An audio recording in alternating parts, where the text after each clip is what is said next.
ఇప్పటి వరకు Indian screen పై రాని నేవీ సబ్మెరైన్ కాన్సెప్ట్ మీద రానా దగ్గుబాటి ఓ సినిమాని చేయడానికి గ్రీన్ సిగ్నల్ ఇచ్చాడన్న విషయాన్ని ఇదివరకే తెలియజేశాం. 1971లో ఇండియా పాకిస్తాన్ మధ్య జరిగిన వార్లో పాకిస్తాన్ వాళ్ళు విశాఖపట్నంలోని పిఎన్ఎస్ గజీ సబ్ మెరైన్ పై దాడి చేసి అది సముద్రంలో మునిగిపోయేలా చేశారు. ఈ వీడని మిస్టరీ కథాంశంతో ఈ సినిమా తీనున్నారు. సంకల్ప్ అనే రైటర్ ఈ కథని సిద్ధం చేశాడు. అతని ఈ సినిమా ద్వారా దర్శకుడిగా పరిచయం అవుతున్నాడు. బ్లూ ఫిష్ అనే బుక్ ఆధారంగా తీసుకుని తీనున్న ఈ సినిమాలో రానా నావికా అధికారిగా కనిపించనున్నాడు. ఈ క్రేజీ ప్రాజెక్ట్ కి పీవీపీ బ్యానర్ పై పరం వి పుట్లూరి నిర్మించనున్నారు.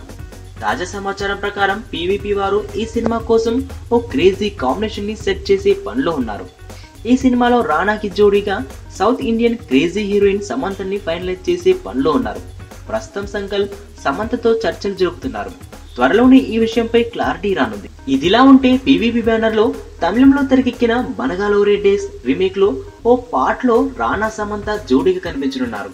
అక్కడ వారి కెమిస్ట్రీ బాగా వర్కౌట్ అవ్వడం వలన ఈ సినిమాలో కూడా వారిద్దరిని ప్లాన్ చేస్తున్నట్లు సమాచారం. ప్రస్తుతానికి ఈ సినిమాకి గజీ అనే టైటిల్ ని పరిశీలిస్తున్నారు.